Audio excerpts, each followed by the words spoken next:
The background ಬರ್ತಿದ್ಯಾ?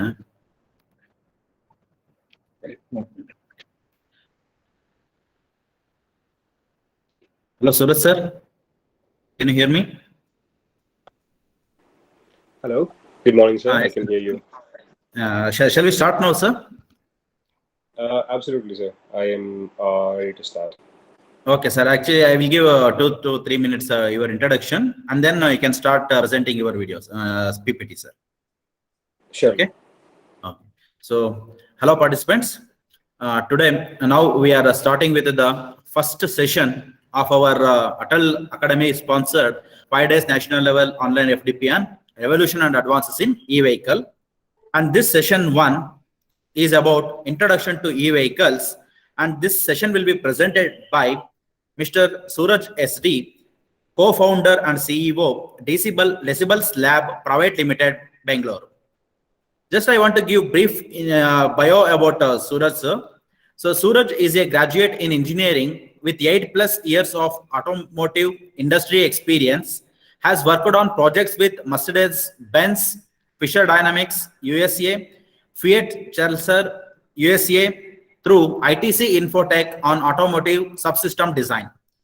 Currently, as a founder and CEO at Decibels Lab, he leads the team in consulting projects for various EV startups in India and globally. He is TEDx speaker, delivered lectures, FDPs on various topics such as electric vehicles, automotive electronics, simulation and modeling, engine tuning, plastic design, and product design. Suraj manages 20+ members team at Decibels and providing services to startups and a tier 2 supplier in India and Sweden, activities of engagements such as electric vehicle powertrain modeling, lithium-ion cell modeling, battery management system modeling and development, and motor controller modeling and development. We are very happy that such a wonderful person is with us as a resource person for this program. And on their busy schedule, last week itself they got married. On their busy schedule also, they given their precious time for us for this FDP. So on behalf of our institution and on behalf of all participants, I wish them a very, very happy married life. So thank you, sir, for being here. Thank you very much. Thank you very much, Kumar, sir. It's a great pleasure to be here. Thanks a lot for your invitation to be the part of this FDP, to share some of my knowledge and experience. Yeah, I'm sure many of the participants here would be more experienced than me, have worked on various different sectors and gained deeper expertise on various subjects, can be called as subject matter experts. So with our journey in EV, so we have extensively worked on various projects. So I would like to share such an experience through the whole journey. So I have 2 sessions as a part of this FDP. I believe my voice is audible to all of you. I believe my screen is visible to all of you. Kindly any one of you can confirm so that I can go ahead. Yes, sir. Screen is also visible and your audio also clearly audible, sir. Thank you. Thank you, sir. Thank you very much. So I'll be taking 2 sessions for in this FDP. So one will be today and other is scheduled for tomorrow. So I will be addressing a very overview scope of subsystems that are present in EV as a EV technology, and also would try to address more on the hybrids. And then I have my 2 of colleagues, who is Mr. Bharat and also Mr. Venugopal, who is part of our Decibels. We'll be also taking you through more deeper journey on simulations and also technology of lithium-ion and the modeling part of those technology, modeling part of the lithium-ion cells. So that's in an overview what we're going to do from our team side for this FTP. Let me just begin ahead with a brief intro about Decibels, and then I'll not take too much time to do this, and then I'll jump into the areas of interactions today. So this is our team, one of the core team which we have at Decibels Lab. We have more members today. So then we also have an advisory team who helps us in aligning ourselves to our industry and also to work on latest technologies in industry. So we have 4 key business verticals. One of our business verticals is model-based design, which means we work similar like Infosys or TCS or Wipro or Mindtree. We help companies to develop solutions. We do not have our own products today, but if they want to develop, if any company want to develop, like a hero want to develop anything, if they come to us, we help them in consulting with our expertise on EVs. So there are some areas which we have mentioned in the leftmost. And on the other side, we also set up labs at industry and also at academia to carry out extensive research and also to carry out the teaching activities for students. Because in EV there are very few labs available, and we have a very core expertise on using tools and technologies which are part of EV. So we set up labs. We also working on our own product, which is open source electric bike and electric car, which we are starting. We have started a project just a month back. We will be having our own product down the line, and then we have a e-learning platform, which is basically an derivative of all our expertise, which we have worked in the industry. I personally about 7+ years of experience, and our team together without all of the expertise, we have curated a content that is very much industry aligned and very much industry focused. So we have about 22,000 students in past 1.5 year. We started opening up our platform on April 2020. So it's about close to 1.5 year by now. So it's a huge number of participation globally. And we have even participants from all over the world, from Germany, Japan, Sweden, also parts in Singapore and everywhere else, and majorly in India, by the way. So there are some of the details which we extensively work on, which is majorly our core area of expertise, which is model-based design. So what is model-based design? It is basically 1D modeling, which we call it as a physics-based modeling, where we can predict the system behavior without having a system. For example, if you want to study the emissions from an IC engine, let's say a lot of you have seen the engine test benches at colleges. Maybe to evaluate the efficiency of an engine, we conduct some experiments. We have engines at college, or if you are conducting an experiments on something like biodiesel applications in a development of biodiesel, and some other applications of biodiesel or ethanol or something like that in the vehicle. So what we do, we have an engine, and where we have a fuel being substituted. So we control the fuel, we control the temperature, we control the compression ratio, we control the ignition timings. We control what I can say as exhaust emissions. We do a lot of these things. We control temperature of the combustion, a lot of these things which we do, right? So then by end of it, what happens is we try to study the suitability of fuel for a specific application. But how expensive is it and how time taking is it, right? So what if we are able to write an equation of an engine and build the whole like a spray pattern, temperature control, emission control, emission production, everything in the form of equations. And then we create that model using all these equations in a softwares like MATLAB or MATLAB Simulink or Ricardo or AVL or Python or any of these things. So basically, that is a way we will be able to write everything in the form of equation using a software, which we can run and simulate without having an engine. So basically, the test which you want to perform would take about 1 year, but if you have a very good predictive model, that model would give you an enormous amount of results within like hours of time, which would take about years of testing. But though testing is required, but at the research phase, the first it should start with a simulation. So that's what we do extensively on the simulation. So we have a partnership with a company called Sloki, which is a Bangalore-based company. In partnership with them, so we also develop some of the hardware, which is basically the BMS, instrument cluster, and many of other components as such, which goes in the market. Which is basically the algorithms which sits inside this are done using a model-based design. Then we also offer some of the testing solutions. So where we want to test some cells or batteries and things like that, we also provide some of the services. We have set up some labs where engineers can take part in learning and things like that. Like some of the labs that are available in Christ University at Bangalore, some of the other further labs, some of our projects, and this is brief about our yeah. Some of the participants who take parts in our courses at Decibels Lab, and students getting placed because they're completing courses at Decibels Lab. We are a certified startup under Government of India. That's pretty much about the brief intro about Decibels Lab. So let me not take much time on that and jump into the technical topic that is supposed to be presented today. Thanks very, very much, everyone, for listening to that. So I would be very happy if you are interactive.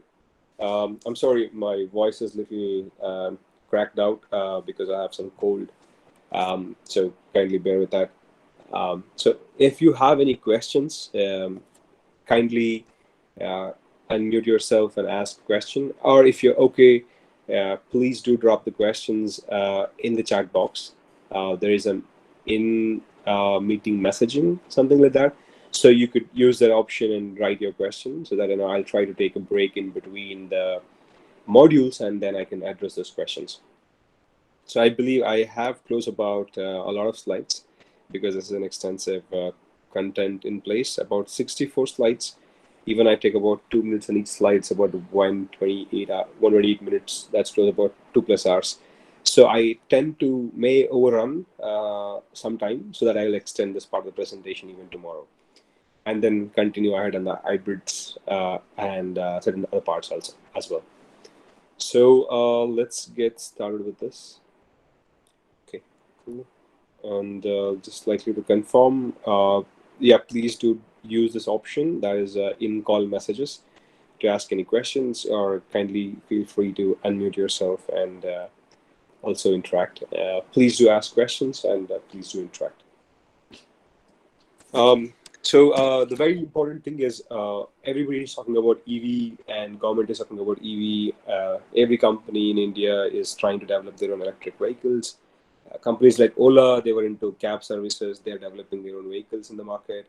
College students out of IITs and even in Bangalore, colleges are starting their own startups to develop electric vehicles. A lot of these things are happening in globally bigger vehicle manufacturers like Toyota, Honda, Mazda, or it's BMW, Audi, or any of the German manufacturers. Maybe it's US, Ford, Chrysler, Fiat, anybody as such as a part of it. Everybody is trying to look for development of EV. Very largely, so that whole expectation is we want to migrate towards e-mobility. That's our dream goal. That's what we're trying to do. But the question lies in the fundamentally that where does the EV get charged? And everybody says that hey, EVs are very, very eco-friendly. And the two fundamental questions I always wanted to ask is how do you prove the EV is eco-friendly, right?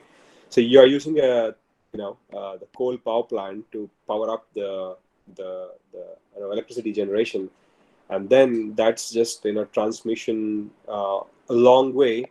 Then you have your step down and the step up things, because the produced electricity is at a specific volt and current value. You will convert and step it up, maybe to AC to DC or DC to AC, or it's just AC transmission in most of the places. So then definitely you're going to do a step up and step down. That's why you have all the big transformers or places where they do a step up and step down, and then you send that electricity to your home socket, right? So, but you got to think a little longer way, that at the coal power plant, so where does the coal come from?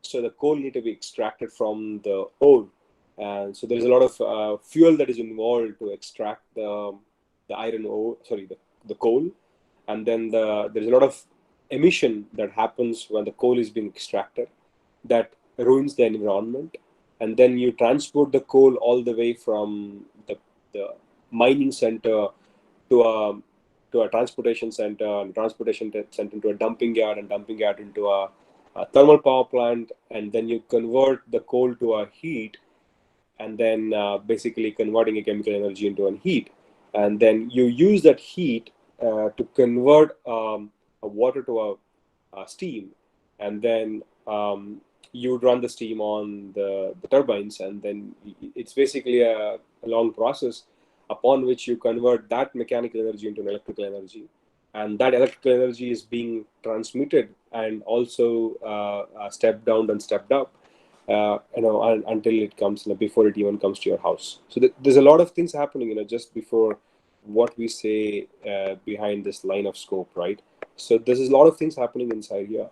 So how do you prove that it's eco-friendly, and why you want to say that it's eco-friendly, right? So typically, if you look through the line of clarity, you may even doubt really that using an electric vehicle maybe feels very much eco-friendly when you drive it, but actually, how do you charge the whole vehicle is a very complex emission creation process. So this is at a one point. On the other side of it, you're getting an AC, that's an alternating current. Typically in India, we get about 220 volts.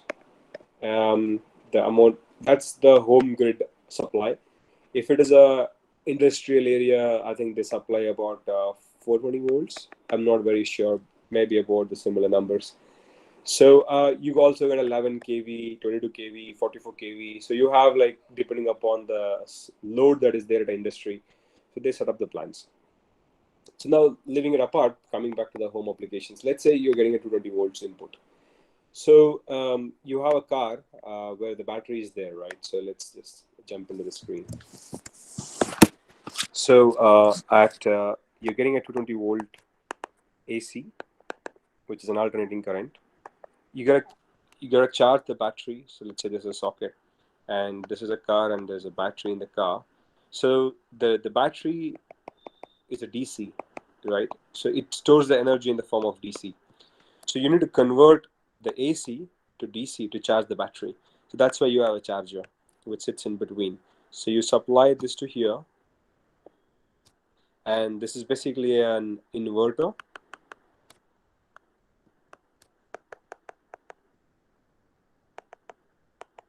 It's also called as a charger. And also it can be called as a regulator. So because sometimes even it step up, step down, a lot of these things, okay? So you get 220 volts. Imagine the vehicle battery of Tesla or Nissan Leaf is about 365 volts. So you're getting 220, right? That is AC. It's 365 volts DC, right? So you need to convert AC to DC. That's like an inverter. And then you need to boost the DC again to DC to charge the battery, right? So this is what you do. So you get an AC, you convert AC to DC, then you convert, maybe if it's the required thing, that DC to DC, then you regulate the DC, then you supply the DC to the battery, so the battery gets charged. So basically you're converting an electrical energy into a chemical energy. So and the back here, you're converting an electrical energy to a chemical energy in the whole process, right? So this is electrical energy and stored is chemical energy. When you want to run the motor, right, which is sitting here, it's basically, typically we use AC motors in the EV applications, and the stored energy is DC, right? So you got to convert the DC to AC to run the motors, because the motors that are used in EV applications are AC motors, because they're efficient, they are energy dense. The control of AC motors is more advanced and more precise. So, and their maintenance is less, efficiency is higher. So that's why we use AC motors. So we have a DC right here. So you need to convert the DC to AC. So again, that's why you have a motor controller, right? So you supply DC, you convert the DC to AC, right? So there is again a process to convert from DC to AC. So you get an AC here, you store that into DC, and then you put back that into an AC. There's a lot of conversion, If you see the extraction of coal, then transportation of coal, and then coal to heat, and then heat to steam, the steam to electricity, and then electricity to a step down or step up. Then you convert that AC to DC. Then you convert that DC to AC. Then you finally convert that AC into a mechanical output. So there's a lot of process that happens in between, right? So all of this process need to consume some amount of energy because none of the systems are 100% efficient.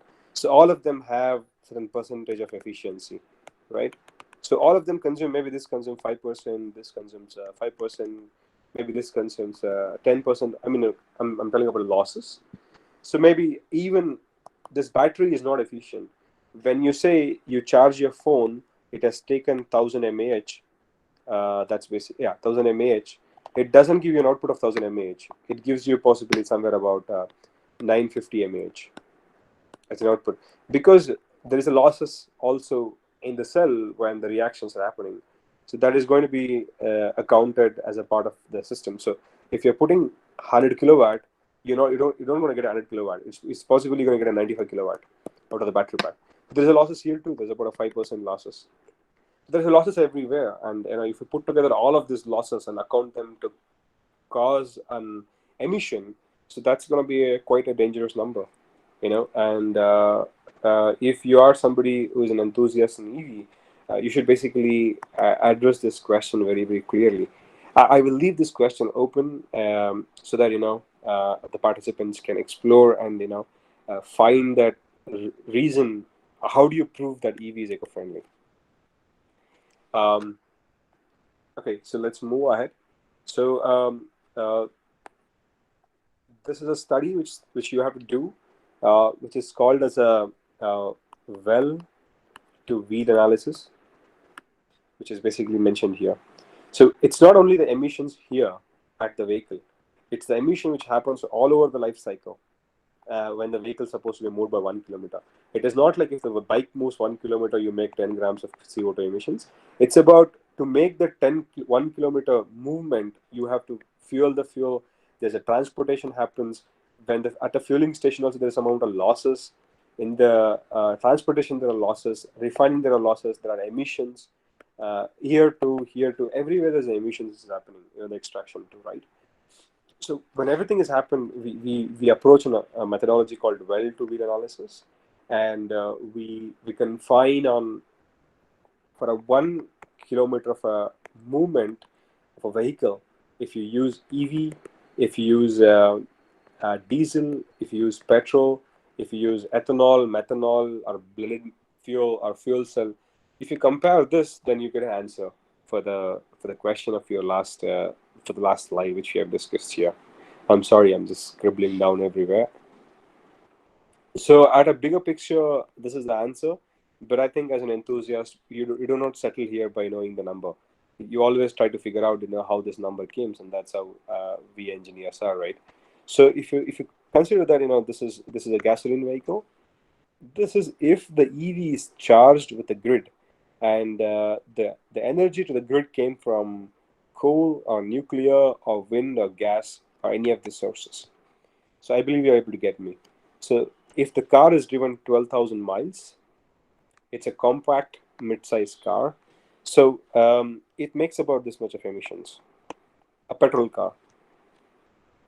If it is an EV, but the EV is charged with these sources, which is basically coal or nuclear or wind or gas, so it's going to contribute about this much of emissions, which is comparatively very less.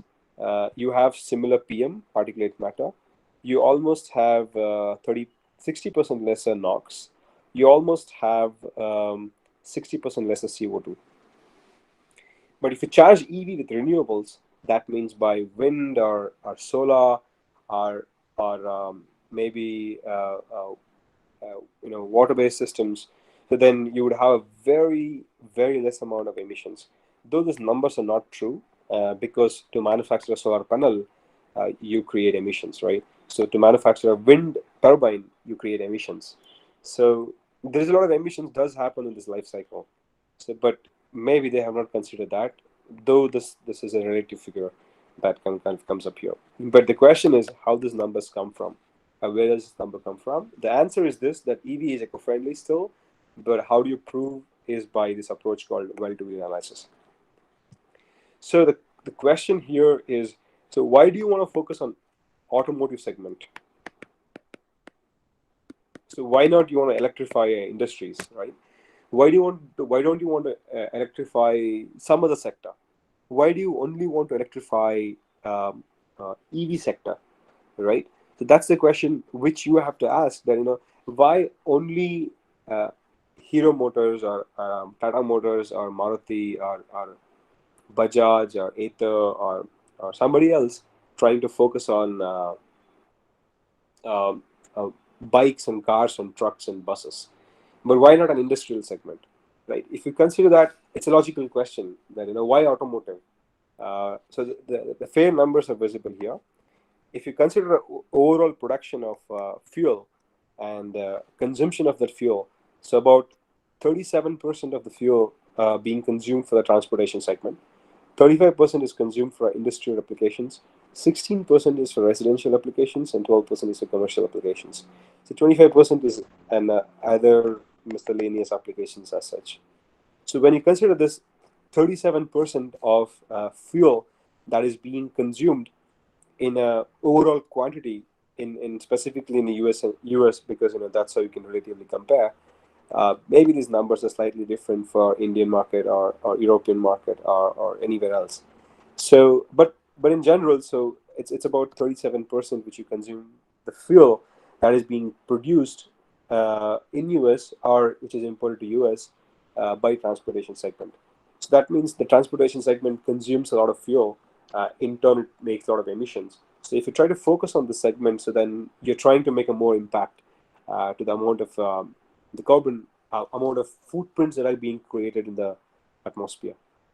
So that's the key reason why we want to focus on transportation. So I think I addressed the bigger picture of why EV, because it's quite important. Everybody talks about EV, but if you're fundamentally not sure why somebody is trying to focus on automotive segment, how do you prove EV is eco-friendly, then it's an elephant in the room. So I believe I kind of gave an overview on that. And then moving to the other things which is here. So what are the other advantages of EV? So there are a few advantages. One is it is not only the EV produces lower emissions during its running time, but also during the maintenance. If you take an IC engine car or a bus, which is basically a petrol or a diesel bus or a car, so you have to get the oil changed every 8,000 kilometers or something like that. If it is a bike, it's close about 1,000 to 1,500 kilometers, right? So you basically have to keep replacing that oil that the engine start running smoothly. And there are a lot of moving parts, they will worn out and then they have to be fixed. So when this is a situation, so it means that there's a lot of emission that is happening, because what do you do with that oil that is coming out of the used oil from the engines? And when you put a new oil, obviously that oil need to be manufactured, right? So there's a emission that is happening in the process of manufacturing the oil.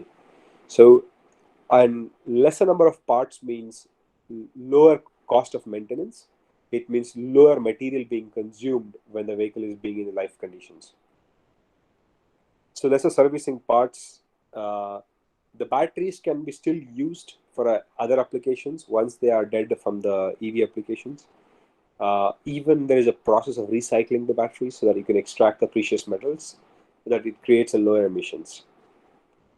At the last, obviously, this is mentioned as recycling. So the challenges are the source of energy. So currently, we do not have renewable energy available so largely. Imagine if everybody buys electric scooter. Imagine there are about 10 crore electric scooters in the market. So average, each scooter consumes about 25 to 35 watt hour per kilometer to run a 1 kilometer. An average, let's take each person drives about 20 kilometers a day. That's close about 650 watt per 1 day. Watt of energy per day by a single bike. So imagine there are 10 crore vehicles. Imagine out of them 5 crore vehicles drive every day. So it's a huge number, 5 CR into 650 watts. So this is a total load from two-wheelers. Imagine this happens down the line by 10 years. There's a huge amount of load on the grid, and the grid has to supply the energy. So where do you supply it from? Where do you produce it from? Maybe you produce it from nuclear, you produce it from solar, you produce it from wind, you produce it from coal. But the objective is to increase the percentage of renewable contribution, or else you're still going to make a larger emissions by coal or any other forms of energy. So this is a meaning that source of energy need to be defined very clearly, and the extraction of rare earth materials creates a lot of emissions. So when the accident happens, there's a lot of emissions that also creates because of the poisonous gases that get released by the lithium ion cells. So obviously I mentioned the load on the grid. And obviously today the cost of vehicles is expensive. Expensive is a relative term. Maybe somebody is rich, it's not expensive for them. But though relatively, if you compare an Activa to a electric competitor like an Ather, it is at least like a 2.5 times expensive, or at least 2 times expensive. So it's still relatively, challenging for somebody to afford this vehicles. So I think that's the first part of the session. I want to sort of run you through. That's a module 1. So if you have any questions, the floor is open for questions. Please do ask questions.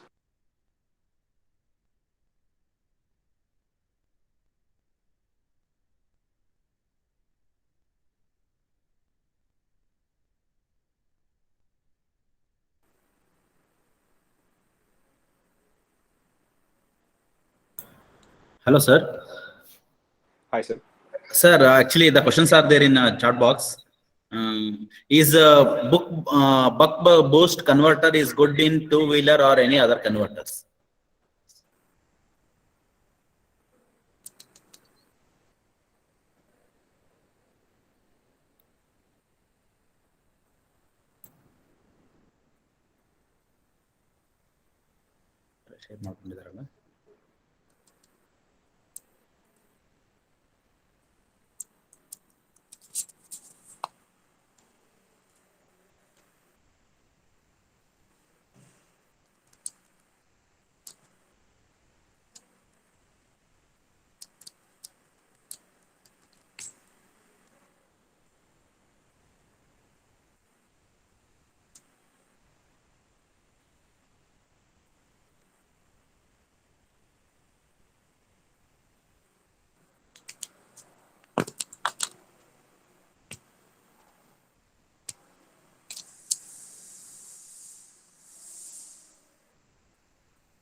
Sir, your mic is muted, sir.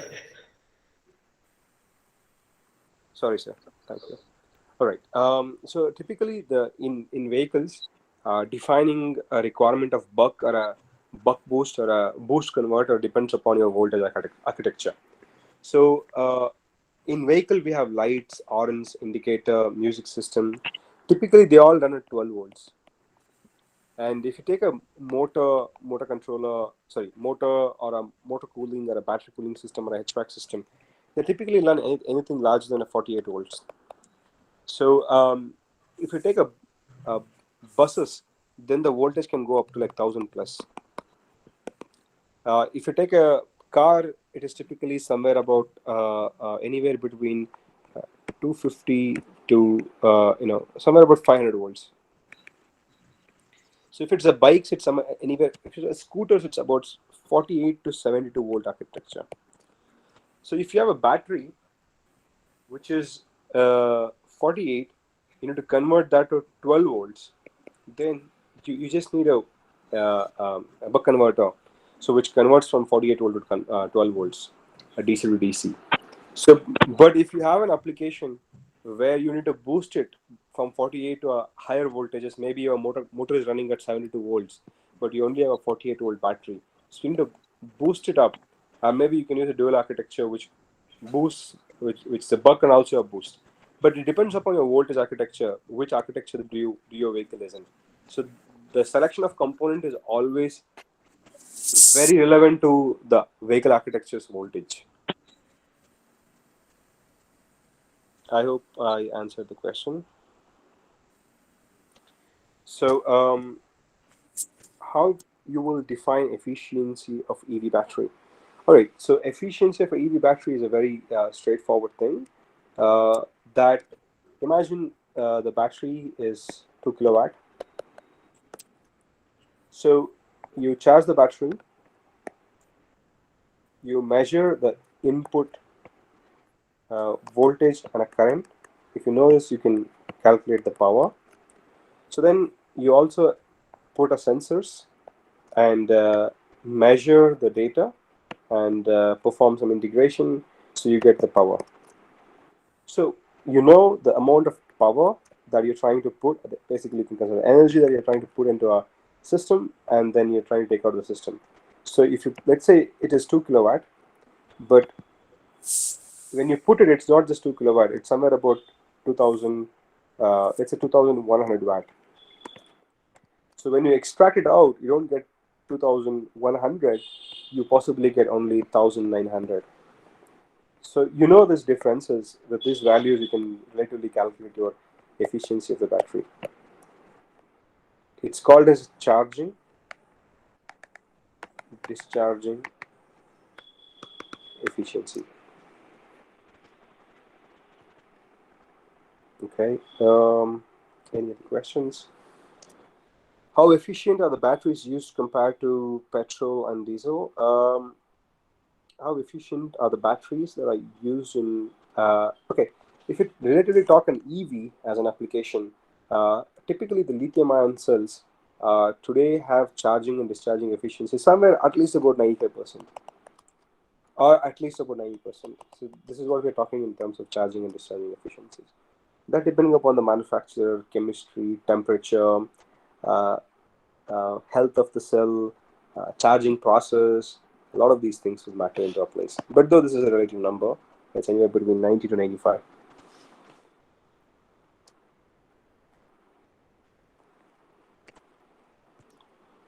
All right. Any questions from anyone, please? Hello. Hi. Myself Naveen. I'm from Bangalore. I'm I sorry. just wanted, yes. Hi.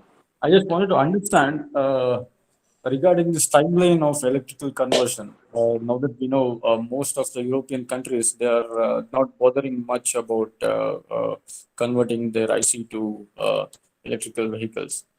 So, is there any timeline that we have to expect? Mr.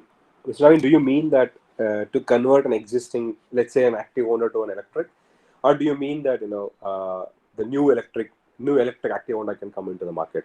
I kind of confused on that statement. Can you please repeat? My question was, we know that eventually we have to convert this into electric. All the vehicles should get converted into electrical. True, true. This one.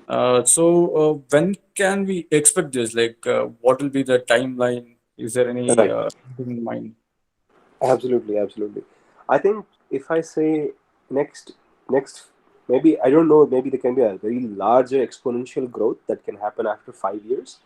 But typically predicting next 5 years, we may can only focus possibly about 20%. That is a very larger number, still to kind of pick up. So 20% is what I think, or the data which I've looked into, will be the adoption numbers. Okay. Maybe there's a larger push from government. There's a cost reduction of battery technology, localization of batteries, or any of those technologies that if that drastically brings the cost down, and also relatively the cost of fuel goes higher. So then I think we can see a very large pickup in the uh, uh, uh, adoption. But though 5 years, you can expect 20-25% at max. Okay. Okay. Thank you. Thank you. All right. So if no questions, I'll move ahead for the next module, which is basically the subsystems in overview. So in this part of the module, we're trying to understand what are the components that are present in an electric vehicle. Until now, we're trying to understand this in the overview that why EV and stuff like that. So typically, an EV consists of these components. Let's start with transmission, and then the motor. So the transmission, motor. So then there's a motor controller. So then the battery, and then we have a charger, which is here. Then we have this one, which is DC converter. Then we have a BMS. Then we have HVAC system. Then we have heater / cooler. So that's basically battery cooling / heating, motor cooling. Then we also have an ECU, which is also called as sometimes VCU. Then I think that's pretty much in a overall way. There are some other components. There are also very interesting components such as the braking system, and also is slightly different in EV compared to IC engine vehicles. So this is the components that are present in an EV that you might already very well know.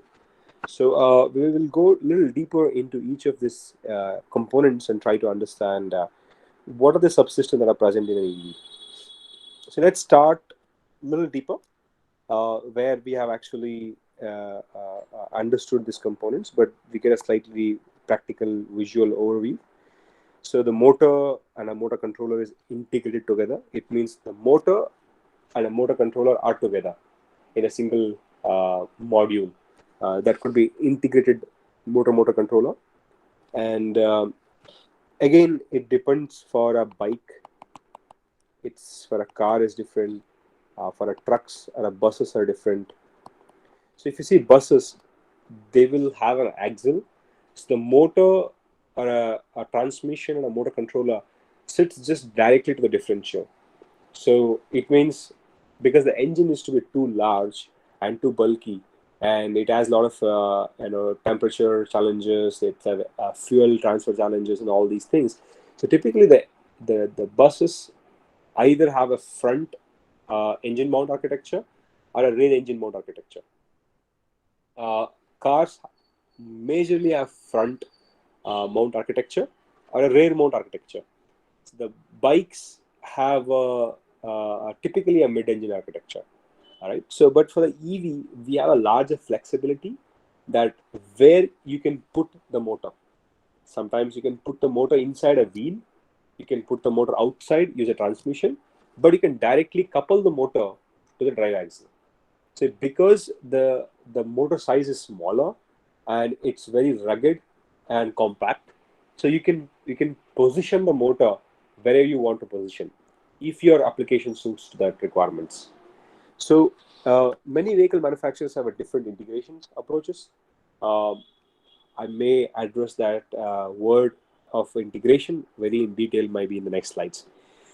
So we have components such as distribution box, because the output of the battery doesn't just only go to the motor, right? It also goes to the other components. It's like an extension box in your house that you have one socket, then you have an extension box. From the extension box, you have multiple to your TV, to a stabilizer, maybe to a washing machine, to a mobile charging or something like that. Same way, it's basically like an extension box, but it's a high voltage extension box.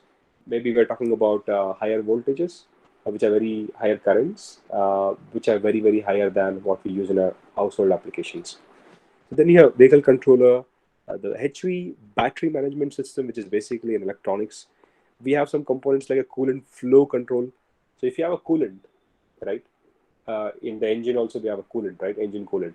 If it has to circulate, we have a mechanically driven pump, which is basically connected to a crankshaft via a belt mechanism or something like that. But in here, we have an external pump which is used to circulate the fluid all across the battery or a motor when it is being cooled or when it is being warmed up also. Water pump, we have a DC-DC converter. I will address that. We have an onboard charger. We also have sometimes like a 12-volt power net or a battery pack. The coolant flow, where you see there's a path for the coolant flow in all the places. We have an optional DC-DC boost, which I already explained. If the battery is, let's say, 320 volts, the motor is 460 volts. So in this situation, it is DC. This is AC. But we have a motor controller, right, in between here. So motor controller is there. So you step this 320 volts with a DC-DC to motor controller to 460, and the motor controller supplies the AC to a motor. So we can use different architecture, but typically nobody goes for this. It's because there are a lot of components now and conversion losses typically that happens in the mid of it. I'm sorry. So let's talk about motors to begin with. So I was trying to explain that the motor is very flexible in terms of its design, in terms of its compactness, in terms of its density of power output or a torque output or RPM output. So it means it's very compact, it's efficient, its outputs are very larger, right? So that means it can be packaged at a very smaller size. So to do that, you can see some applications where the motor is within the wheel itself, right? We call them as a hub motors. There's some applications also we call as a hub motors in the larger vehicles too. Then we have a non-hub motor configuration. Okay, the motor is not inside the wheel, but that's why it's called a non-hub motor. We use a simple transmission, which is like this. We use a simple transmission, which is basically here, and this output is given to this one, and this output is given to the wheels by another gear induction. This is a different approach. So then we have a integrated system where we have a motor, right? So this is a stator, this is a rotor. All of them are combined to a differential and a final gear drive. So they all go and sit directly to the vehicle's output. So this is a differential's output, right? So if you see here, it comes out here. So it means it can be packaged at various different approaches in place. Excuse me for a second here.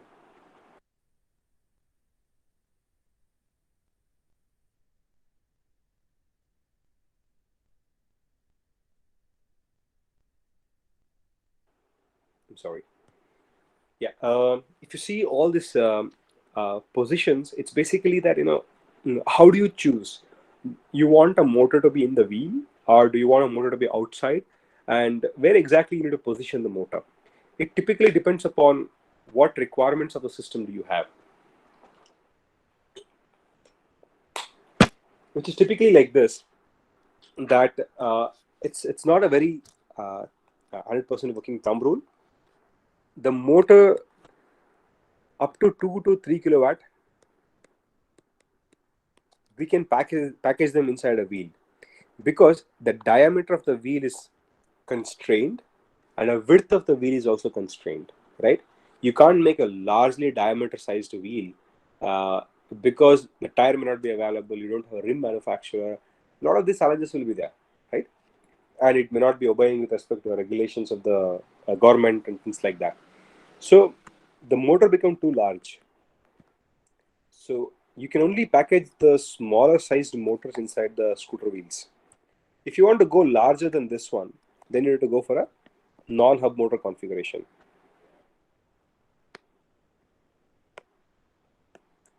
You have to go for a non-hub motor configuration. But if you're going for a low load application such as a anywhere between 250 watt application up to 3 kilowatt, that's 3000 watt application. You can possibly go for a hub motor configuration. The advantage of going in a hub motor configuration is it is very compact.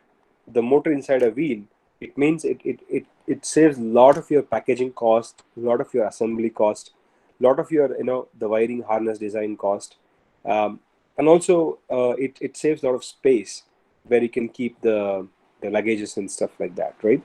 So but if you want a high performance vehicle, like you want a vehicle to move too fast, too quick, or something like that, then you can't go for a hub motor configuration. You have to go for a non-hub motor configuration or something like this. So the other problem in the vehicle dynamics is, the moment of inertia as a concept, right?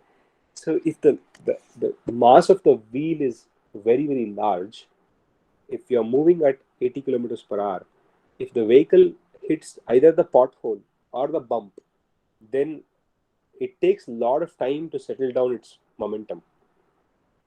It means it disrupts its vehicle dynamics. The vehicle will go uncontrollable.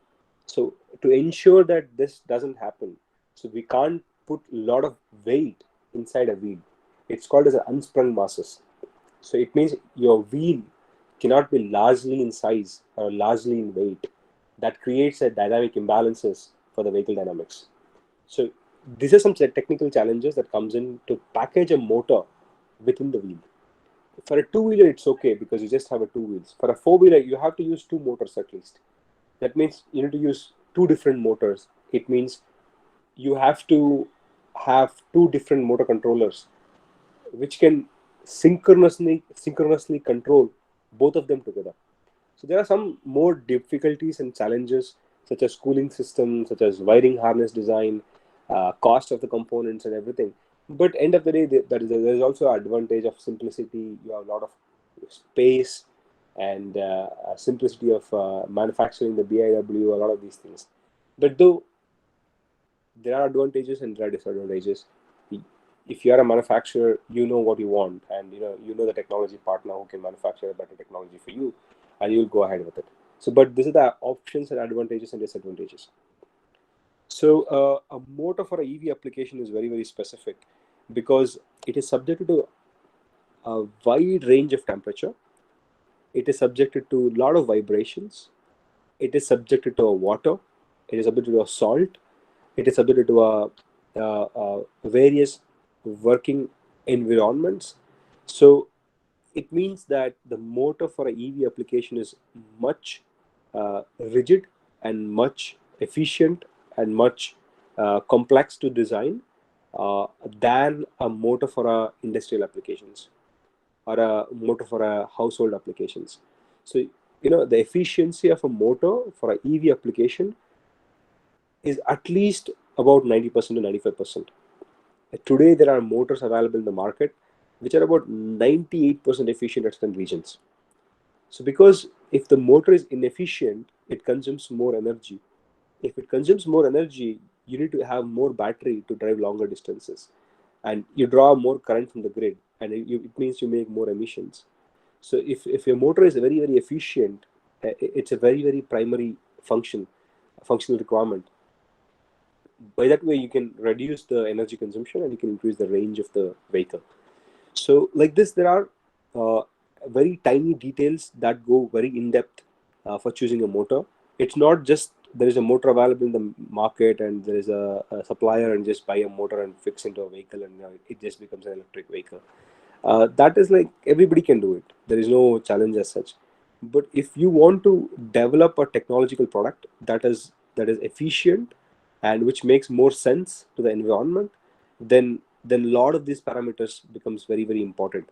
That efficiency of the motor, operating points of the motor, efficiency of the motor with respect to its temperature, efficiency of the motor with respect to its operating points such as torque and RPM.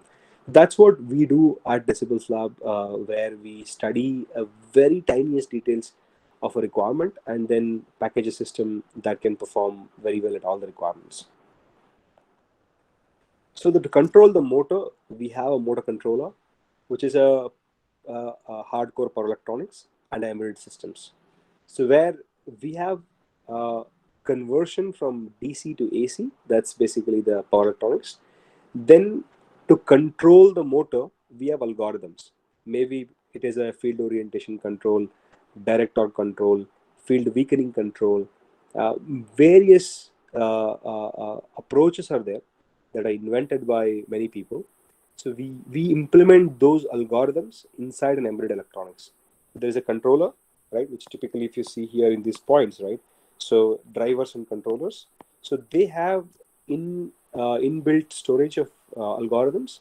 So they take inputs and they drive the motors for a throttle responses or requirements of the vehicle and things like that. So majorly this area is core for electrical engineering and electronics engineering as a focus of it. If it's a mechanical engineering, typically it is design of this enclosures and thermal management system and packaging of certain wires and stuff like that. But it's largely electrical engineering and electronics engineering in place. So then we have a subsystem that is basically the cell, module, pack, and other areas. If you take any battery pack, right, that means largely it is a combination of cells, and then that becomes a module. So let me just go back if you have any questions in the chat box that I can address.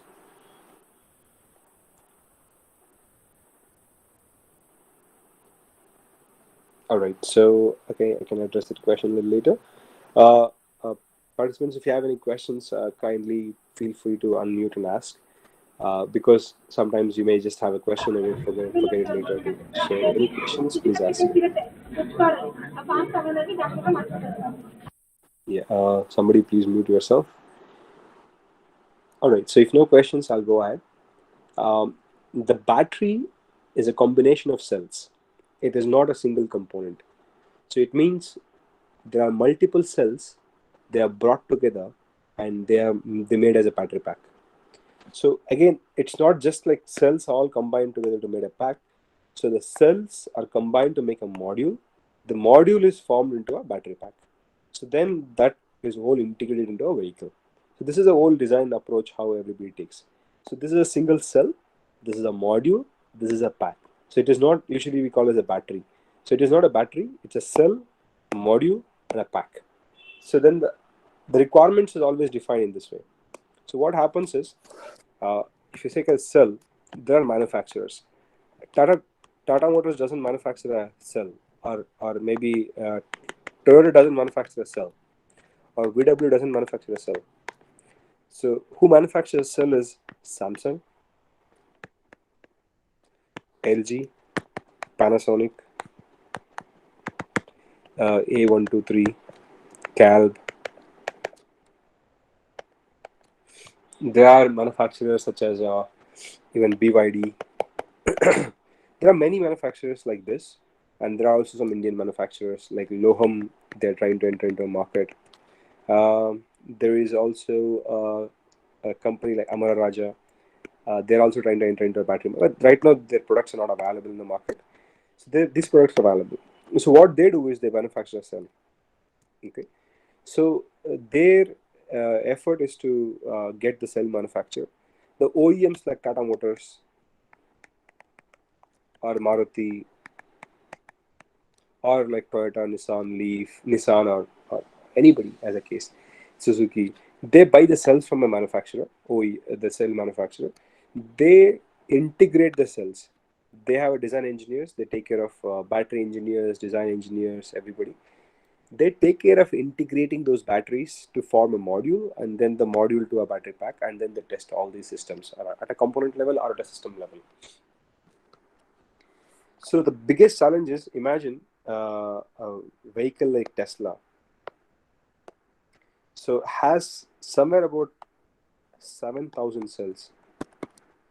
So imagine we have 7,000 bolts.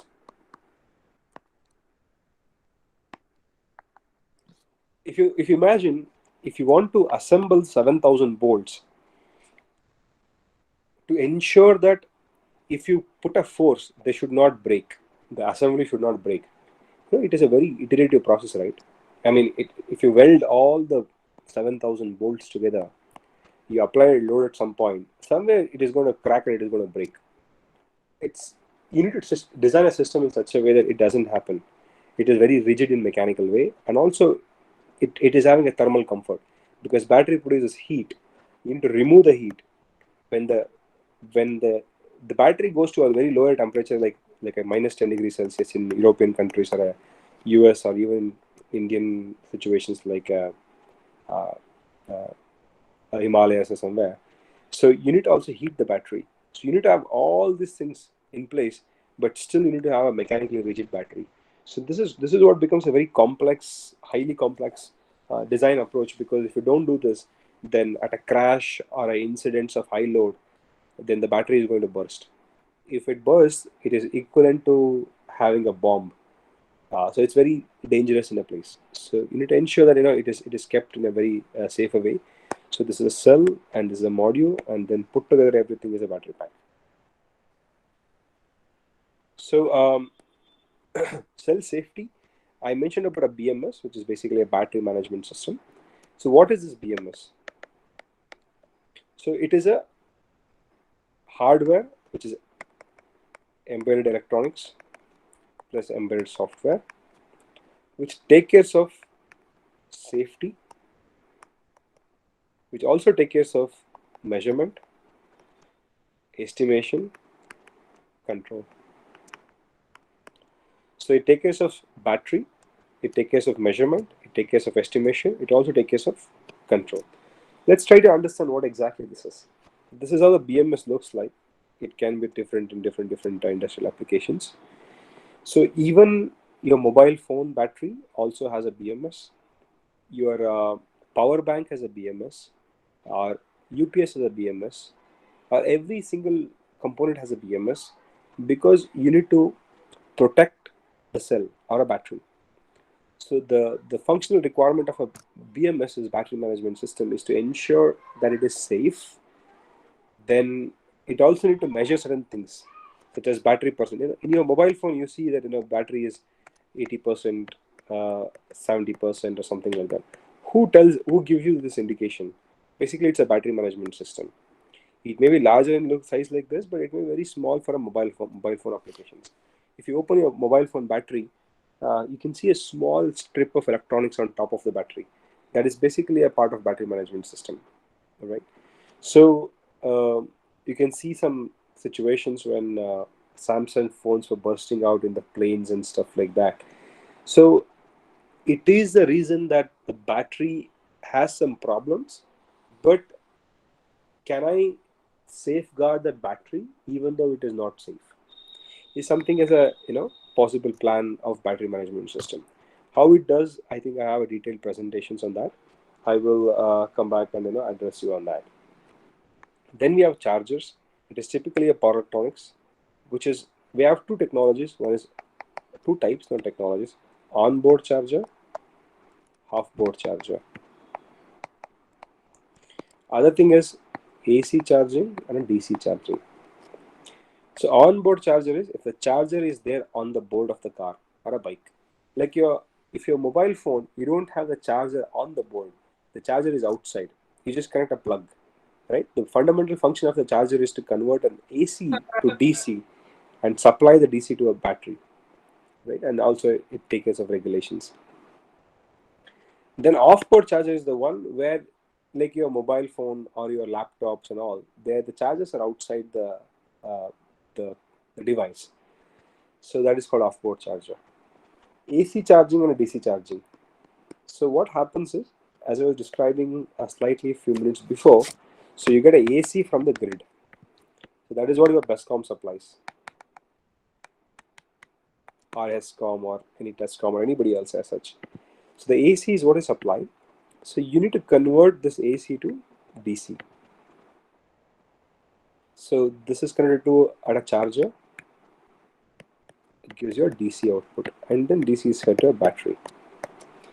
So if you are charging the vehicle by this process, this is called as an AC charging. Typically, the AC charging is also called as a slow charging. There's one more approach called DC charging. It is called as a fast charging. So what happens with the DC charging is, you do get an AC, from the grid, but you step up the DC to a very higher values. See what happens is, if you have an electrical background, so the small pin socket can give you a 6 amps. A large AH, which is used for your water heater, or which is used for the AC, or used for the like bigger components. So they have a 16 amp rating. So this is the only two ratings available for the home applications. So it is 220 volts into 6 amps. It's somewhere about 0 to somewhere about this, right? This is watt. So if it is 16, it's somewhere close about 2500 watt. So it means the only available output per hour is 2.5 kilowatt, right? So at a max, you can only have an output of either 1320 or 2500 or 2600 plus about. So this is very small. If you have a battery which is about 100 kilowatt, so if you have a 2.5 kilowatt, again there are conversion losses, like taking for the calculation purposes, it is to 100 kilowatt by 2.5. That is typically about 40. So that means about 2 days. A 100 kilowatt battery pack takes about 2 days to get charged. This is the ideal condition. Typically, this doesn't happen. It takes about 3 to 4 days for charging. So it is a very slow process of charging, right? That is the AC approach. In US, we have 130 volts. We have 220 volts. We also have in US 420 volt architecture. But in India, we don't get any of. We only get a 220 volt architecture. So for that purpose, to address this question, so what happened is they have designed a DC-DC converter. So typically what happens is we have a large transformer nearby or to a supply to the DC-DC converter or a fast charger. This supply is given, maybe if it is like a 10, 11 kV supply or something like that. That supply will convert the AC to a DC here, which is stepped boost. And then it supplies directly to the battery. There is no, the charger is basically outside the car. Okay, that is what is a DC-DC charging. It is out. This is how it looks like. So this is a onboard charger. This is a off-board charger. It means the charger is outside the car. So we have more details in place. I'll cover up that as a part of the further discussions. So I will take a break by finishing this slide. Apart from major components, which is the meaning of auxiliary is which are not contributing to drive the bike, to drive the car or a vehicle. So there is a HVAC system. HVAC is air conditioning system, which is heating, ventilation, and air conditioning. If you are in a very cold environment, let's say the temperature of the atmosphere dropped to 10 degrees Celsius, which is not a thermal comfort for the human. The thermal comfort is somewhere about 26 degrees Celsius, right? Or 25 degrees Celsius. So the 15 degrees is a difference. So you need to heat the cabin. So you turn on the heater to heat the cabin. But in IC engines, there is a different approach where you can heat the cabin. But in EV, we have a different approach where you have to draw electricity from the battery, pass it on the heater, then flow the air on top of the heater so that you can get a warmer air in the cabin. So for the cooling, in the IC engine, we have a compressor that is driven by an engine. But here, we do not have the engine to drive the compressor. So we have to have an electrical motor which drives the compressor. So the compressor also consumes energy. I will detail that in the further discussion. So all of these systems, HVAC system, motor cooling, battery heating, DC-DC converter, there is also a braking system. Then all these auxiliary systems like lights, indicators, horns, tail lamps, your number plate lights, interior lights, music system, chargers, everything consumes energy, right? So this is called as auxiliary systems. So let's have that's pretty much about all the systems that are present in an EV. So the floor is open for questions. If you have any questions, so kindly please, over to you.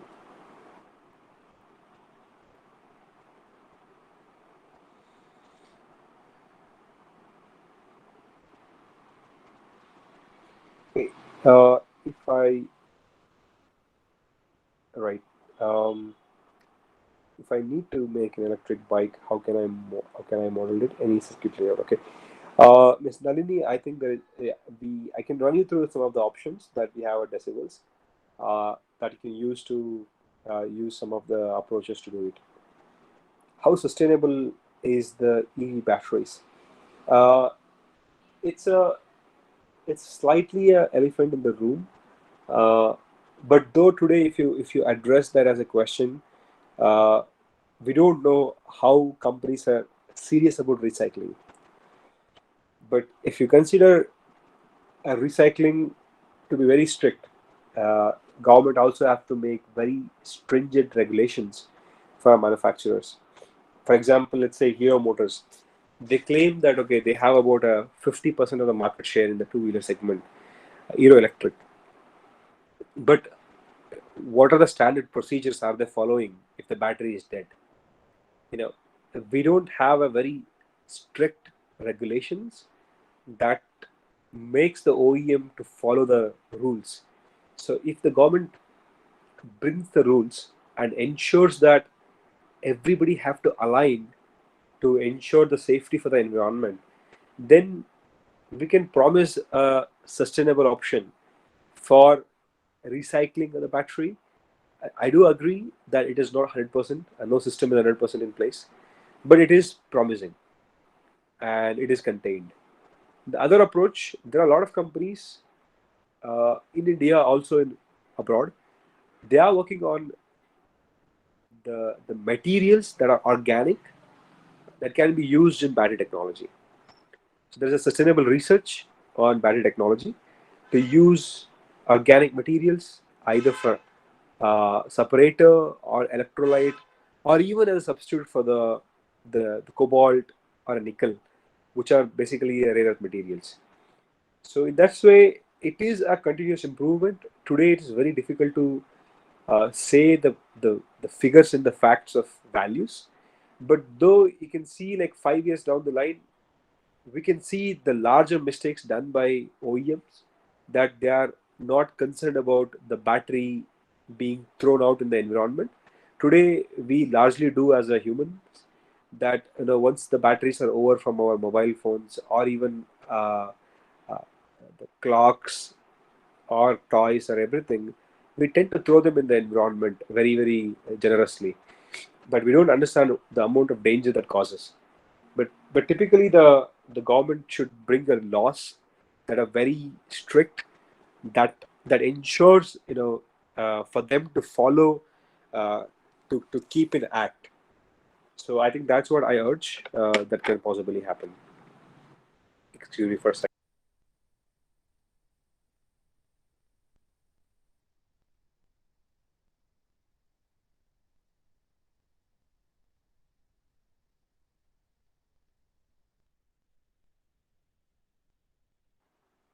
All right, so addressing the questions back. Can we expect an EV SUV in India with a larger range, at least 300 kilometers per charge? Dr. Shivaprakash, I think it's definitely possible. We already have some products like MG, and also Tata Nexon, which is about 250 as promised. 300 is not a challenging figure. Tata Motors also has released a new Tigara platform, which is closely promising about 300 odd. But I think there would be definitely vehicles in the market very soon, maybe within this year itself.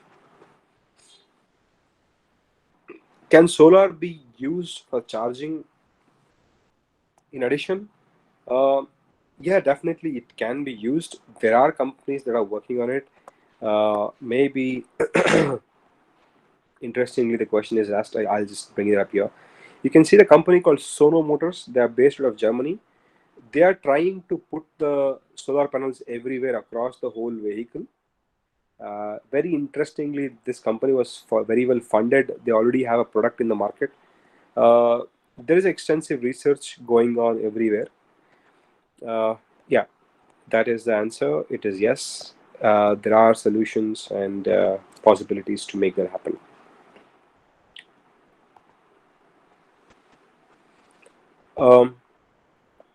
How electric vehicle batteries are causing pollution to the environment? Santosh, the possible pollutions can be because of the materials which can be a heavy materials. You can see nowadays the alkali batteries that comes in the torches or applications such as wall clocks or toys and everywhere. They mentioned that zero mercury. It means that they were using a mercury before as a part of the batteries. So when you put that into a soil, it tend to migrate over time to a water resources, also to the soil. So it causes health diseases. You might have heard about Minamata, which is a disease that is largely caused in Japan due to industrial discharge of mercury into a water. So which all these cases, the heavy metals can get into the resources of water or to the soil. On the other side, the reactions can create maybe byproducts that are dangerous to the human health. An electric vehicle battery plays a major role with respect to cost. What does the battery swapping means?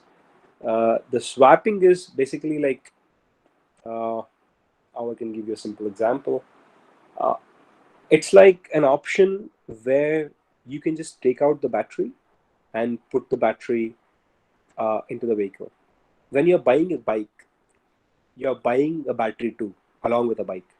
Imagine you don't have to buy the bike with a battery, which means typically the battery contributes about 30% to 35% of the cost of the vehicle. So if you are not having a battery as a part of your vehicle, then the vehicle costs about 1 lakh, can be sold somewhere about 60,000. But there are challenges, you need to have a swapping stations. The technology may not be very reliable because of moving parts. Imagine if you're changing your injectors of the engine every day. You typically have a bad performance of our injector will go bad within 1 year or 6 months itself. So these are challenges which are in a practical way. There are many other challenges also, like in similar if you do a swapping, but every technology has advantages, have disadvantages. It is, to a level when you define a swapping for a particular application. For example, if you take a commercial vehicles like an auto or a taxi, for them, the number of hours they're actively on the road matters a lot.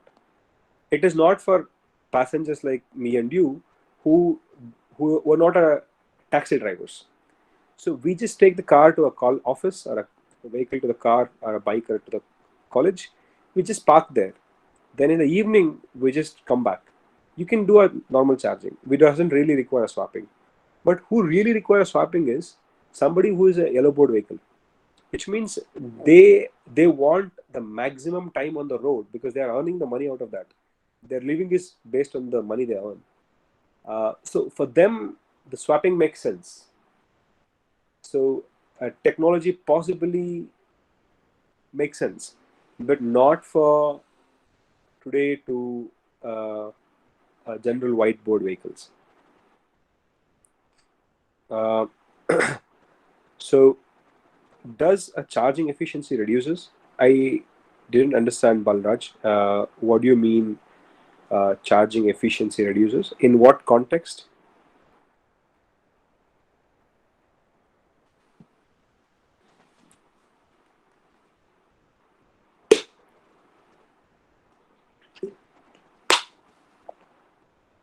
All right, so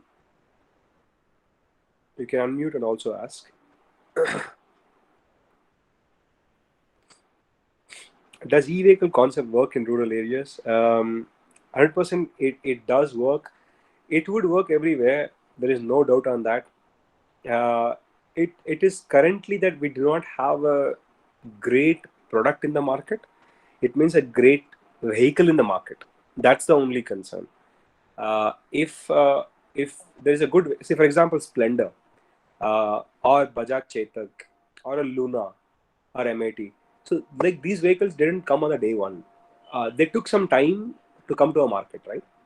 So like that today we do not have a cost effective, also a very reliable product. Maybe if it is given a time of 2-3 years, we will have some products in the market which are suitable for every applications.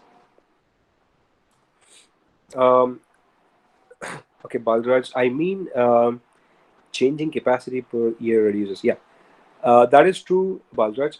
You could define that as uh, cell's ability to store the energy. We define the terms like this for.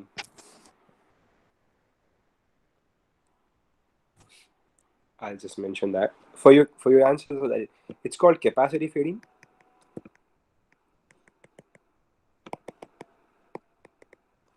It's also called as a power fading. Not it's also called as the other thing is power fading. Capacity fading is when you brought your mobile phone on the day one, it gives you like a 24 hours of battery backup. After 1 year of usage, maybe it is only giving you 16 hours. It depends on many parameters, such as how did you use your phone. It means, were you playing a lot of games online? Were you consuming a lot of video streamings? Were you watching a lot of movies in your phone? Were you trying to extensive applications? So it means, how did you discharge the battery? If you plot a graph of time, the current versus t time, so what was your battery discharge profile? This is a current profile of the battery that has been discharged. For a mobile phone applications, the battery is, let's say, 5000 mAh. So the maximum you can do is only, like, it is limited by 2.5 amps. It is like really large number I'm just mentioning. It is not even this number. Maybe it's just limited to like a one amp is too much again. Maybe it's just about like a 0.2 amps or something like that. So if you consider a magnitude of 0 to 0.4 amps, it's never going to be 0.4. Maybe it's just 0.2 itself here. The battery is being discharged at certain rates, right?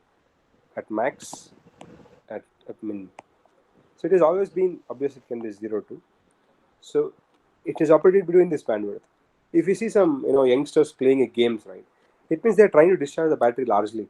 It means the maximum discharges are happening in the battery. If you have used the battery like this, then the life of this can be even not 16, it can be 12 also after 1 year.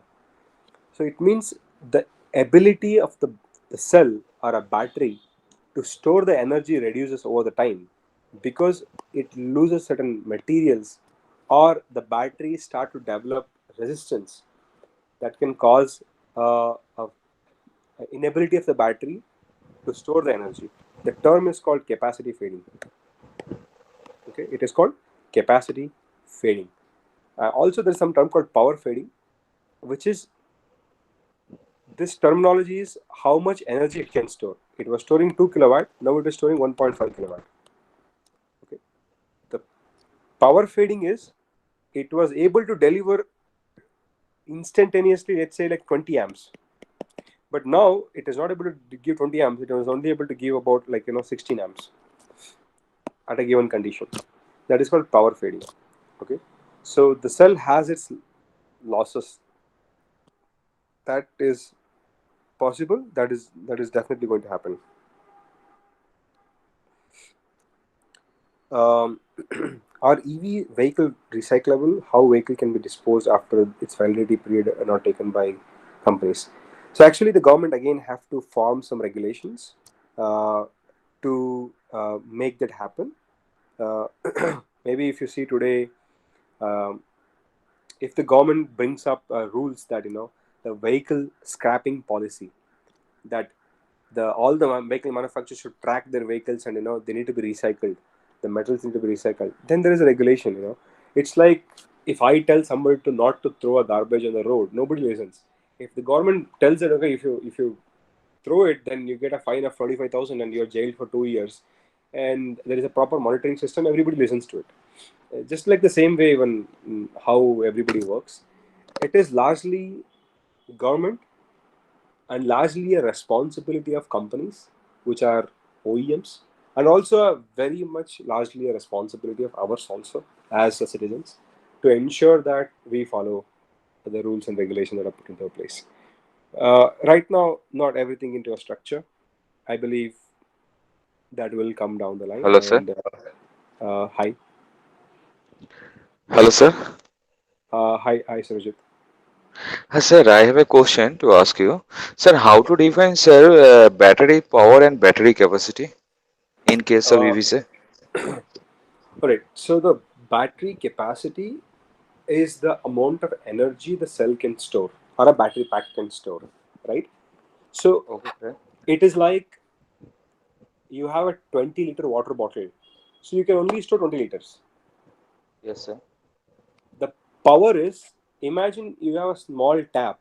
The tap diameter is only like 5 mm.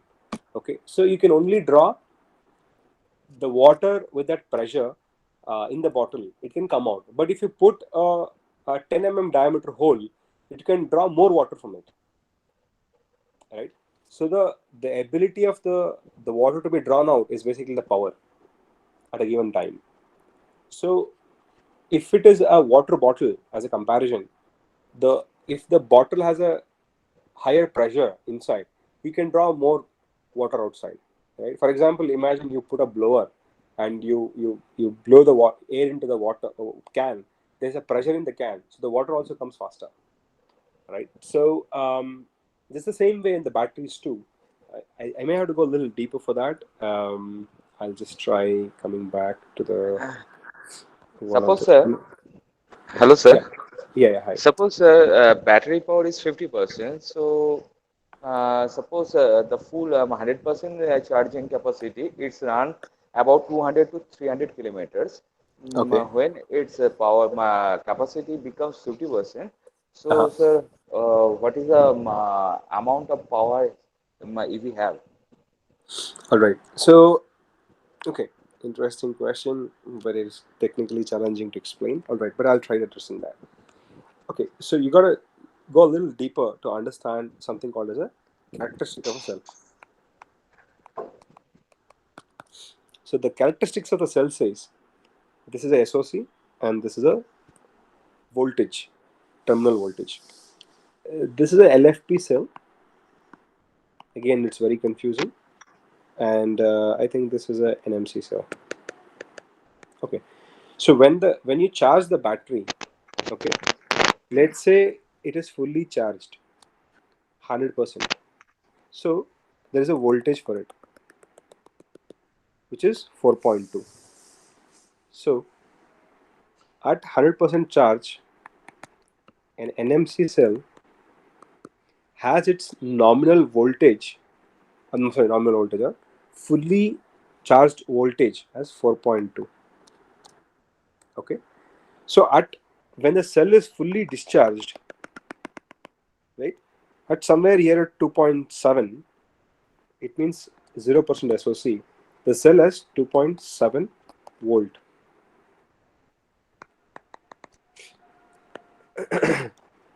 So this is the voltage of the cell that is mentioned as a terminal voltage.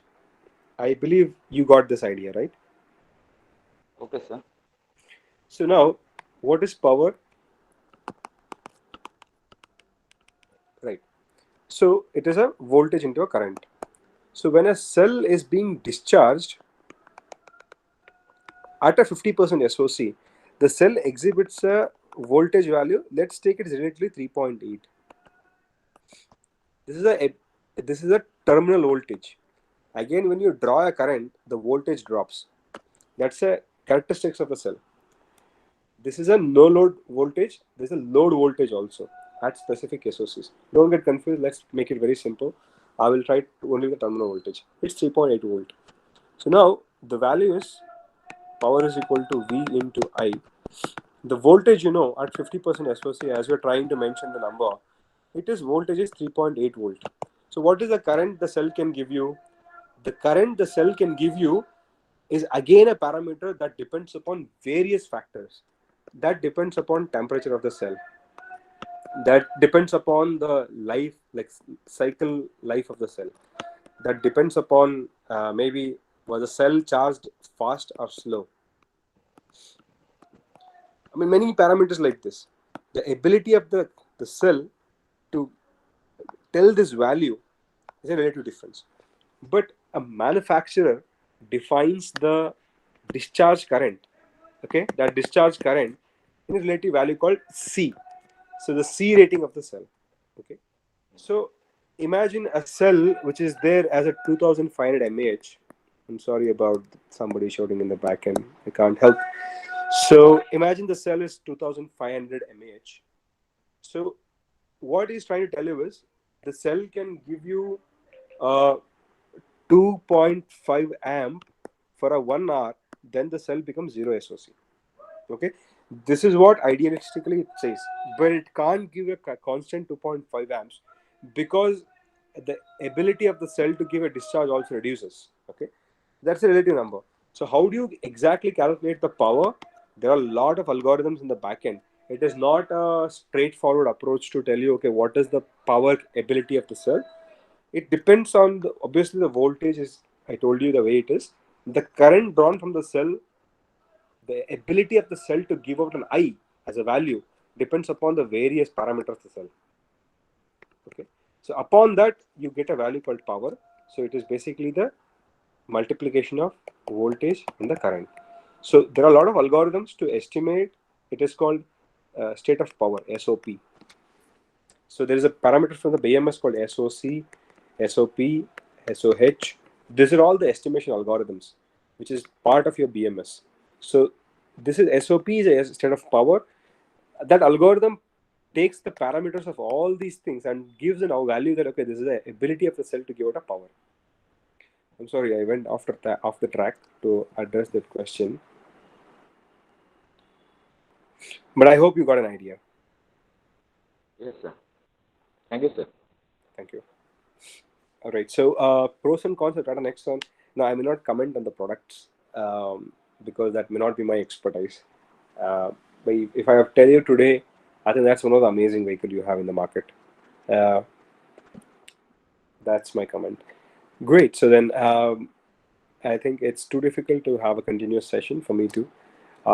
If we can excuse for about 5 to 6 minutes, we can take a short break. It's 1:14 right now. We can back be here at 1:20, and we can commence the session till 1:45. Um, so until then, I will mute myself. If you have any questions, please do drop them in the chat box. I will take them up and address the questions further and take my sessions further ahead. So excuse me for 6 minutes. We'll be starting the session back at 1:20 exactly.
Hi everyone.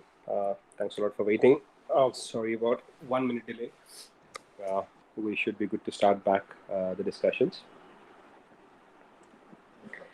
Okay. Just let me see if there is any questions in the chat box. Okay, no questions. So we'll jump into the discussions of the content. Okay. Yeah. So the part of the discussion is basically the cells. Now we will try to go a little deeper into each of the subsystems, which we have discussed, and try detailing more about the technical parts of it.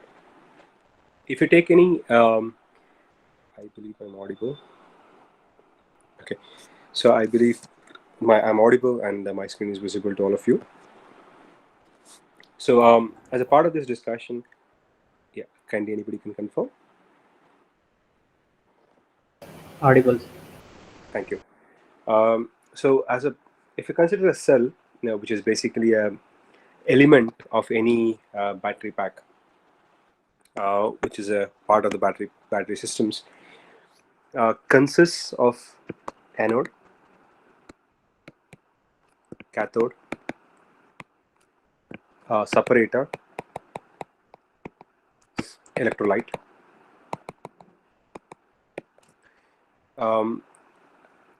Anode itself has current collector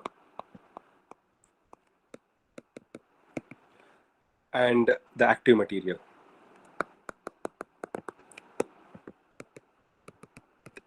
I'll try defining these things. And then we have an enclosure, which is like this, which will be giving a mechanical stability, which is basically a structural stability for the cell. And then we have a caps like this, which basically close the cell from environmental interactions. So now let's begin this discussion by starting with why lithium-ion cells. So if you consider the technology, why we want to use lithium-ion technology is because of various reasons. One, it has higher energy density. That means in two ways. For a smaller mass, if you take a 1 kg of lithium-ion battery, it can store a larger energy. If you take 1 meter cube of volume of a lithium-ion battery, it can store a larger energy.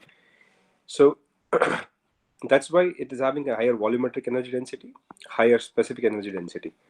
So it means the battery size becomes smaller and a volume becomes smaller, that you can store more energy within the given mass, given volume, which is very high compared to lead acid batteries. So it is almost like if you take 1 lead acid battery of maybe a car which is used is like 12 volt and 100 Ah,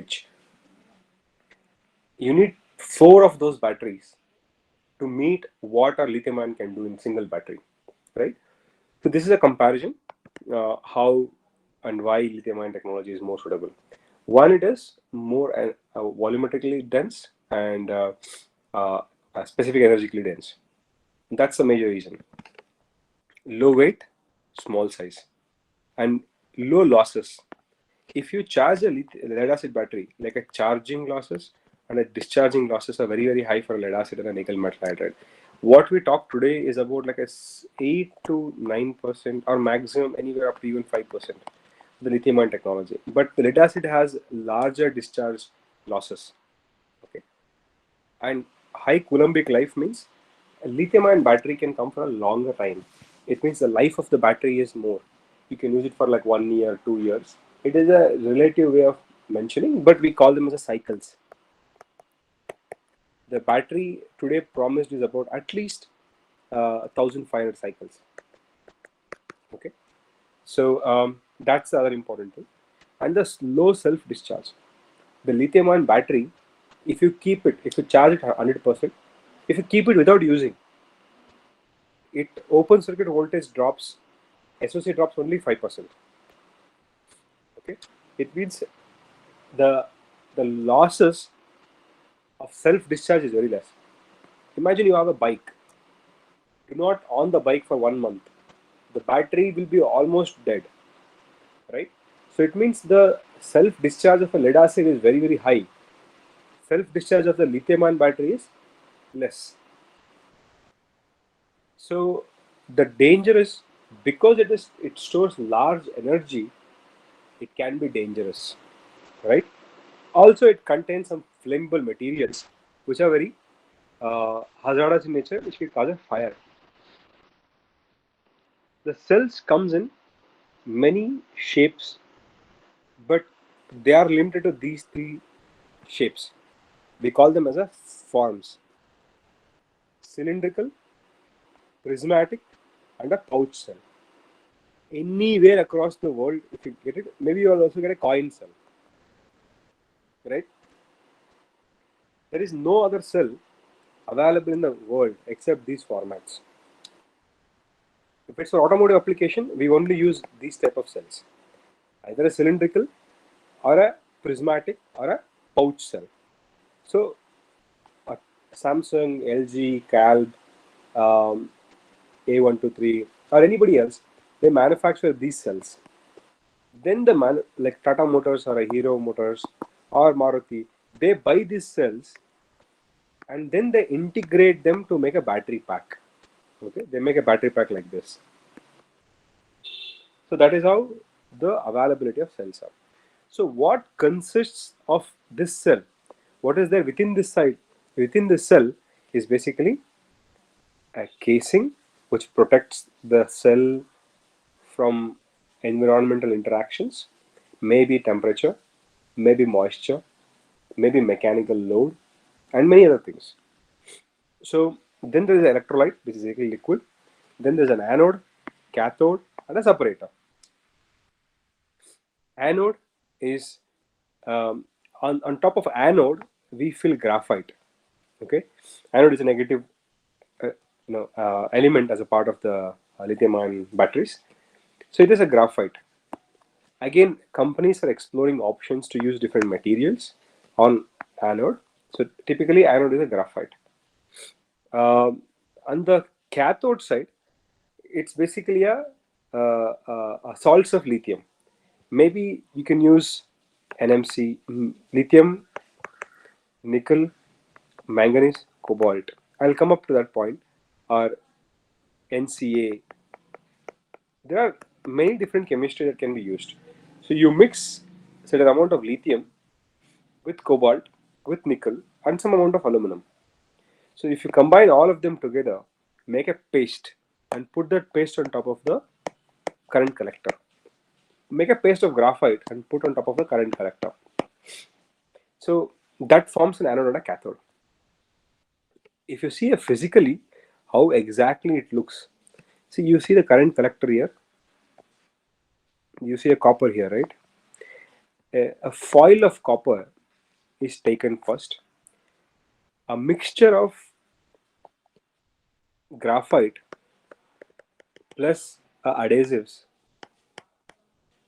are laid highly uniformly with a very specific controlled thickness on top of a copper foil. On top of the aluminum, so the salts of lithium are pasted. Then they both are sandwiched with a separator. Okay, so separator acts, if you touch both of them, they get short circuited, right? So you have to separate both of them. So that is done by the separator. Then if you put all of them, like if you take two chapatis and lay a ketchup, that becomes an electrolyte, a ketchup. And then if you put another layer of cheese, that becomes basically a separator. If you roll them together in a proper fashion of a sandwich to make a sort of sandwich, a roll, that becomes basically a lithium-ion approach of a cell. So that is how it is rolled. Again, there are a lot of detailed technical terms that are involved in it, but just a rough example. And that becomes a unit like this, and then this is packed inside a casing, and that forms a cell. So if it is a prismatic cell, it is not a rolling like this, like a jelly roll. It is basically separate elements. They are stacked one on top of the other.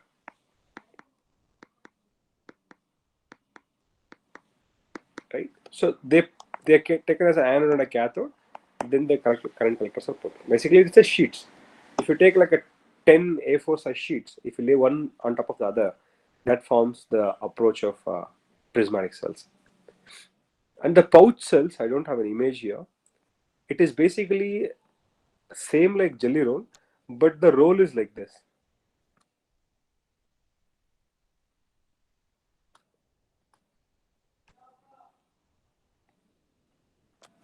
Like this. That forms the pouch cell. So typically the design looks like this. This is like little detailed images.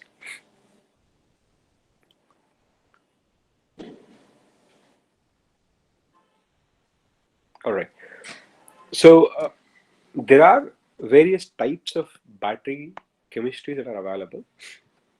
There's a technology called LCO, which is lithium cobalt oxide, lithium manganese oxide, nickel cobalt aluminum, nickel manganese cobalt, lithium ferrous phosphate. There are various chemistries within lithium batteries itself, lithium ion batteries.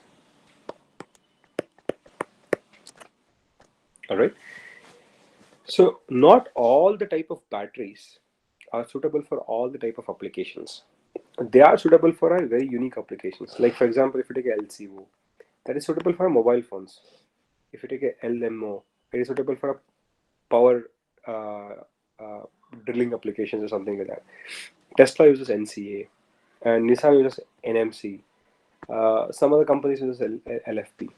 Like there are various anode materials that are currently available, and people are extensively researching on anode materials also. And then on the other side, there is a cathode. Currently, people are using graphite, which is extensively used in all the applications. People are trying to also explore silicon and titanium oxide, or even metals of lithium. So there are a lot of research going on in both the sides.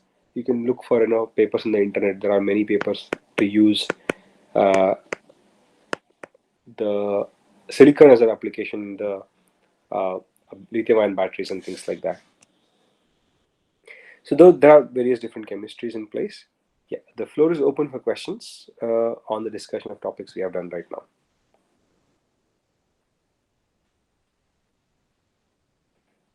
Anyone has any questions?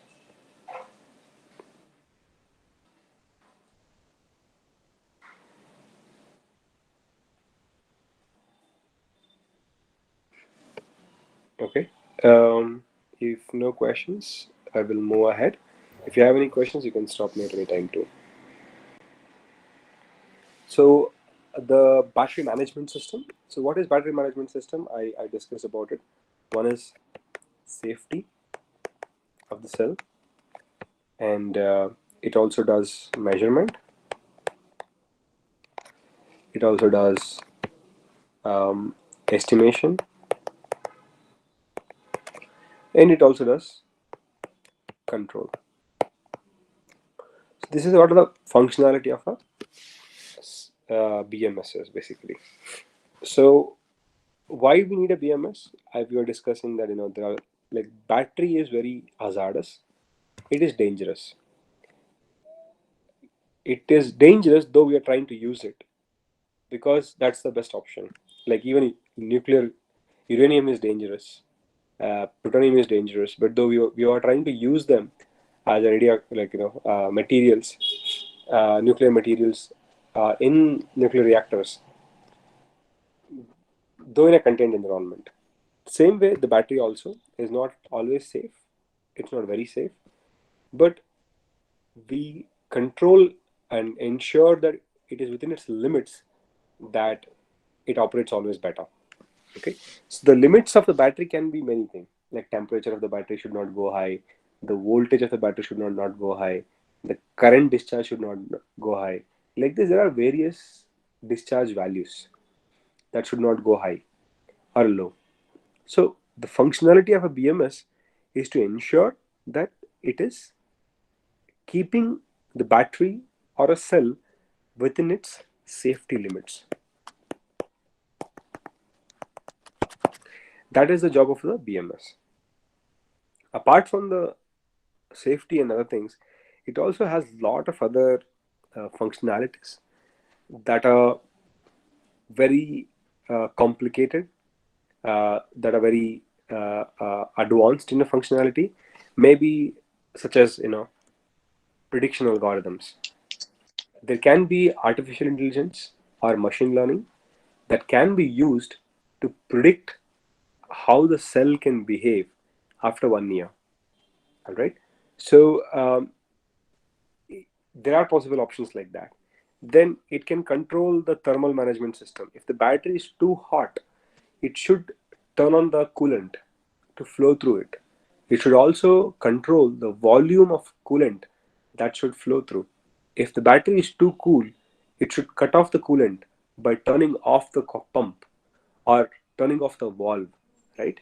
So all of these functionalities can be a part of the battery management systems. There are many other functionalities, all of them. I don't need to like sort of reread all of these things. They are like defined in detail, which can be also read by everyone, such as production algorithms, measurement and estimation algorithms, controls, communications, and thermal part of it. Like this, there are multiple functionalities that are involved for the BMS. So typically the cell behaves like this. The functionality of a BMS is to ensure the cell is within its limits. Okay, the cell has its over voltage protection, under voltage protection.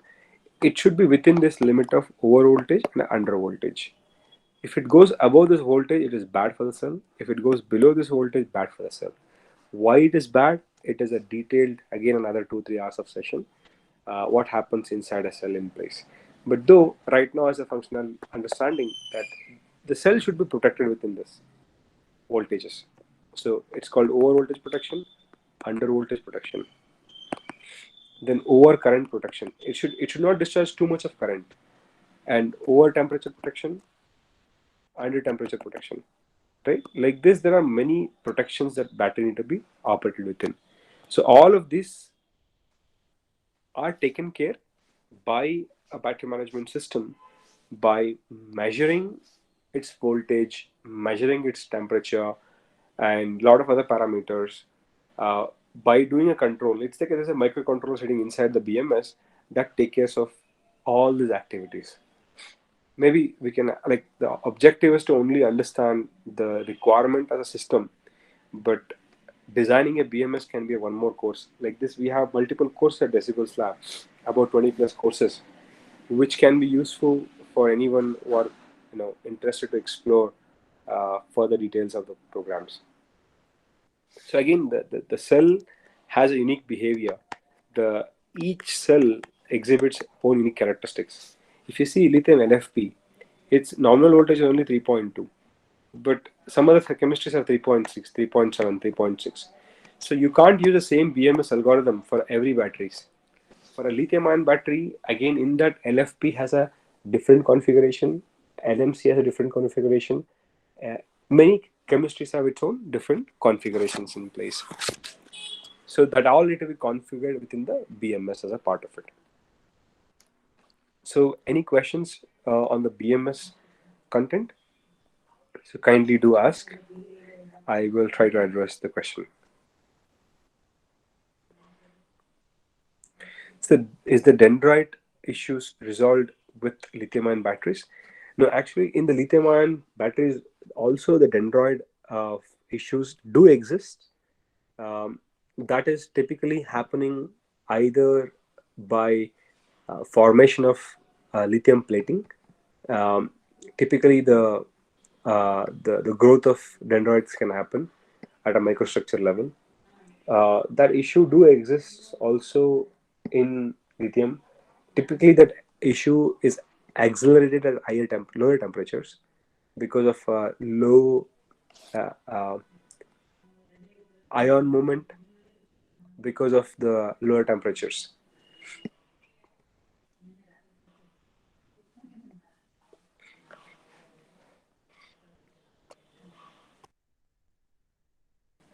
Okay, participants, any other questions if you have, I will try to address. For now, of today's my session, this would be the part of the topic that I want to intend to cover. There is more content that I'm intended to cover either tomorrow or on Wednesday. Maybe looking forward to shuffle the session with my colleague because of my certain work. So, but though that will be informed to all of you by end of the day. BMS chips available for different battery types. Dr. Shiv Prakash, the battery, yes, the BMS manufacturers like TI, NXP, Infineon, um, many other manufacturers have developed uh, chips for various chemistries. Or also, you can have algorithms that are controlled in a way. Your chip can be the same, microcontroller can be the same, but the algorithms can be varied. Uh, that's the way it can be done. But though there are some manufacturers who have predefined algorithms that are already put in the controller, but as a OEM, they would explore their own controllers and their own algorithms. But though it is available, yes.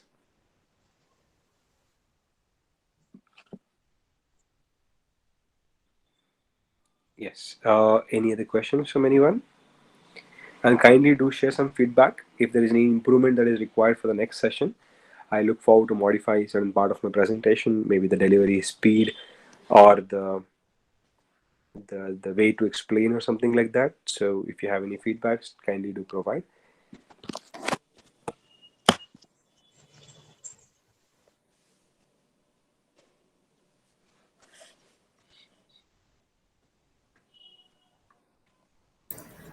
Any participants want to give feedback? Kindly you can unmute yourself and you can give the feedback about the session.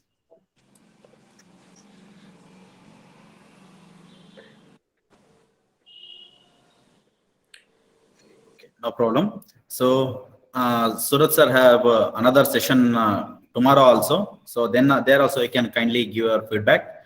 So that's a very nice session from Surat sir. So thank you sir for your valuable session, and you are given a lot of information about electrical vehicles. So we are very happy for you because within your busy schedule also you have made time for us. So thank you sir.